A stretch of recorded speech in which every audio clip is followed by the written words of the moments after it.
আমরা যদি আমাদের সন্তানদের উপর অতিরিক্ত প্রত্যাশা চাপিয়ে দিই তাহলে তাদের কিন্তু ক্ষতি হতে পারে। আমার কাছে এমন একটি ছেলে এসেছিল। সেই ছেলেটি খুব ভালো ছাত্র, ইঞ্জিনিয়ারিং চান্স পেয়েছে, শিবপুর ইঞ্জিনিয়ারিং কলেজে সে পড়ছে। কিন্তু তার বাবা মায়ের ইচ্ছে সে ডাক্তার হবে। মানে ছেলেটির উপর সবসময় চাপিয়ে দেয়, দেখ আমাদের পরিবারে কেউ তো নেই, তুই একমাত্র আমাদের পরিবারে যদি ডাক্তার হতে পারিস তাহলে একটা ইতিহাস তৈরি হবে, আমাদের পরিবারে প্রথম ডাক্তার তুই হবি। এই প্রত্যাশা ছেলেটির উপর চাপিয়ে দেয় এবং ছেলেটি এটাকে অদ্ভুত রকমভাবে নিয়ে নেয়। অদ্ভুত রকম কেন বললাম? অতিরিক্ত চাপ, অতিরিক্ত টেনশন তার মনে আরোপ হয়। এবং ছেলেটি যখন নিট পরীক্ষা দিতে হলে যায়, সে তার রোল নাম্বারটি ঠিক লেখেন, সালটি লেখেন এবং তারপর প্রশ্নপত্র দেখে যে এটি সাদা।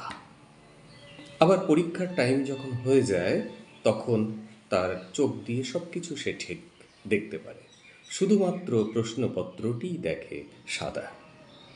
ছেলেটিকে চোখের ডাক্তারের কাছে নিয়ে যাওয়া হলো এবং ডাক্তারবাবু দেখে বুঝলেন যে তার চোখের কোনো সমস্যা নেই, এটি মানসিক সমস্যা।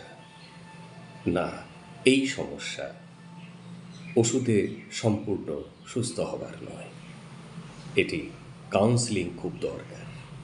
হ্যাঁ, ছেলেটি এখন ধীরে ধীরে অনেকটি উন্নতির পথে চলে এসেছে, কিন্তু আমাদের সবার সহযোগিতা দরকার।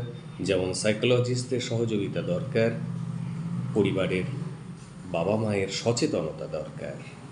আমরা সার্বিকভাবে যদি সচেতন হতে পারি, আমাদের সন্তান সন্ততি স্বাভাবিক সুস্থ মানসিকতার হয়ে থাকবে। অতিরিক্ত প্রত্যাশা তাকে ক্ষতি করবে। বটগাছ বাইরের পরিবেশেই ভালো থাকে, তাকে যদি এনে টবে লাগিয়ে ঘরের শ্রীবৃদ্ধি করতে চাই সেটি বনসাই হতে পারে, আর যাই হোক বাইরের বটগাছটি হতে পারে না। মানে তার ছায়ায় গরমকালে এসে কেউ বসবে না, মানে বনসাইয়ের ছায়ায়।